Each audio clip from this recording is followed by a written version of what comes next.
Alright, Abnormal Family. I got your first encounter of the day. This will be our 2-drop month, which I've already told you all why we're doing that. So I would appreciate it if you would smack that like button right now and leave a comment. It helps so much. This will be your 5 o'clock release, so there will also be at 8 o'clock tonight, so be looking for it in case you don't get the notification. If you have not subscribed, I would like to invite you to reach down, subscribe, ring the bell, and select all. So this all started about 15 years ago in my old house, now condemned by the owners because for some reason, not to do so, it began with seeing a weird dog in the backyard on our off-brand Ring doorbell. And unfortunately, my mom didn't keep any of the videos of it.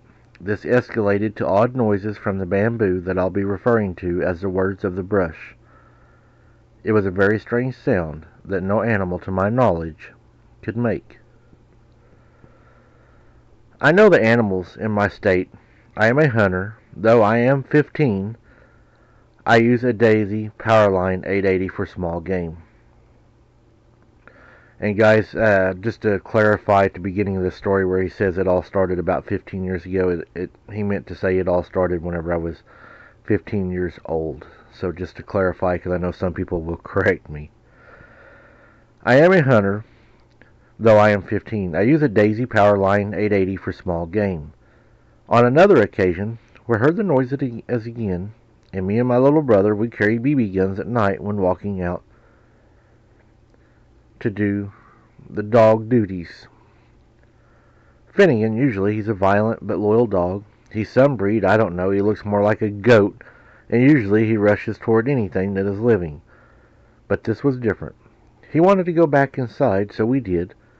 This encounter I heard a scream that echoed through my neighborhood at 4 a.m. It sounded like a woman, but inhumanely distorted.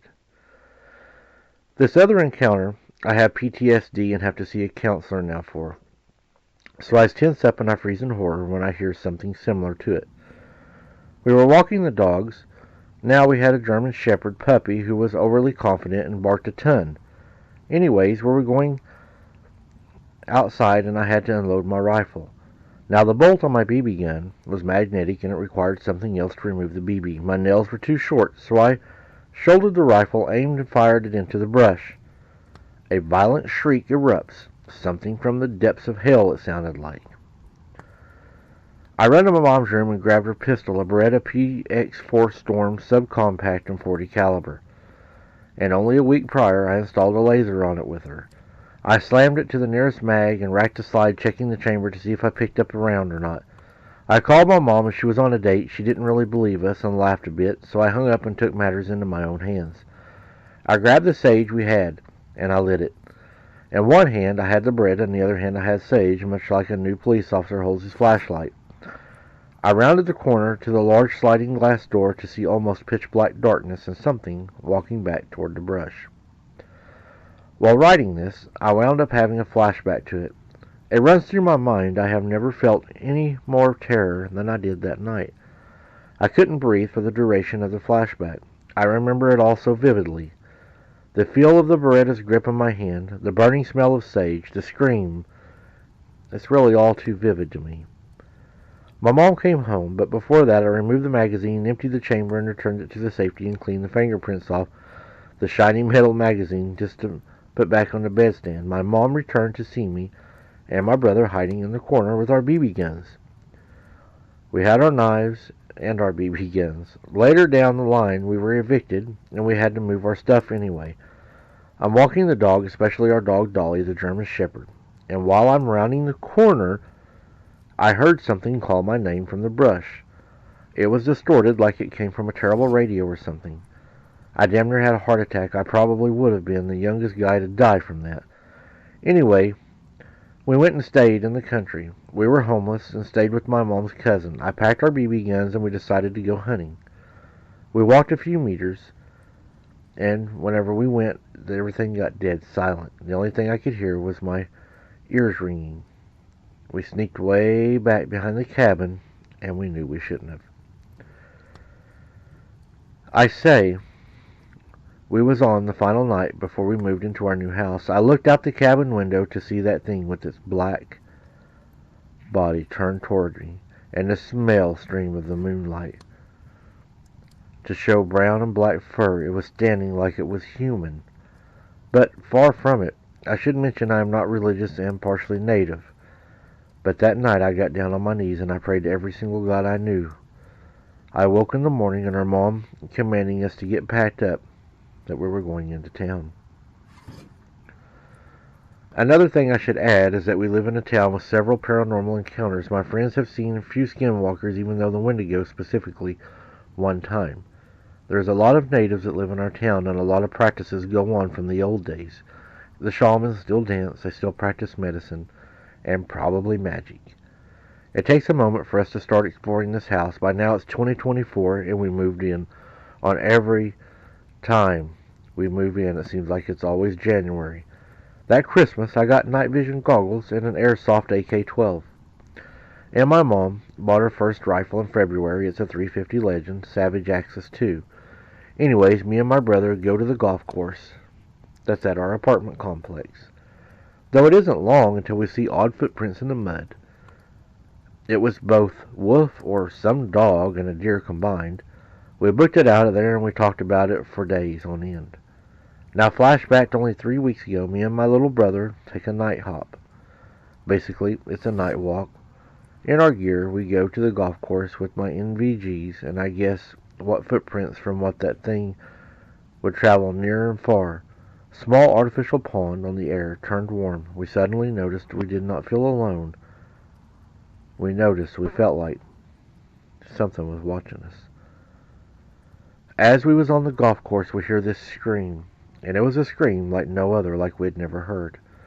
While we were running, we turned to look to see a creature standing beside the pond. A long snout, skinny, kind of hunched and bent over, and it started yelling our names in our mom's voice, saying, "Come here and help me, I can't swim. Help me, I can't swim." And it fell into the water and started splashing about. But we knew it wasn't Mom, and we ran all the way home. We told my mom this story, and we were later not allowed to go back out at night, so I don't know if it's still there or not, as we stayed inside and had no problem obeying that rule. A lot of these creatures, a lot of people do say they call their name and it sounds like their mom and stuff. I can't say that I exactly experienced that at Granny's. I can say that kind of. I heard something one night yell Sarah's name. I thought it was my mom. So I actually sent Sarah outside into the dark to go try to find Mom, and it really was not Mom. Mom was in the kitchen.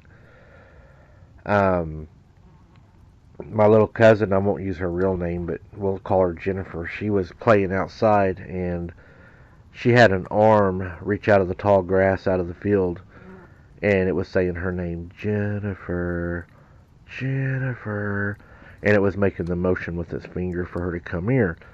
There was another incident to where something was standing on the front sidewalk at nighttime underneath the shade trees while my granny was sitting in her chair and had her big door open and the porch door because it was hot and in the summer.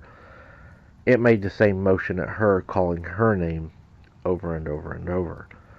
I heard it speak one time while I was laying in a bed where my mom usually slept when we was taking care of my granny when she had fell ill. And something came up to the water cooler that was in that window. It's kind of like an air conditioner. And it started whispering my mom's name through the air conditioner. It was going, Kay, Kay. Kind of like that, like an animalistic, scary voice.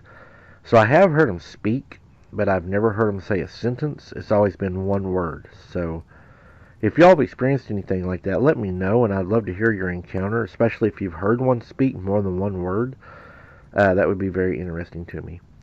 And don't forget, guys, tonight at 8 o'clock there will be a second drop. I appreciate each and every one of you. Smash that like button if you haven't.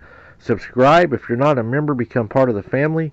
And hit that bell, guys, and ring all when you hit it. That way you get all of our content delivered to you when we upload it. And that way you don't miss a thing. Thank you all so much for listening. And until next time, keep your head on a swivel. Don't be something's dinner.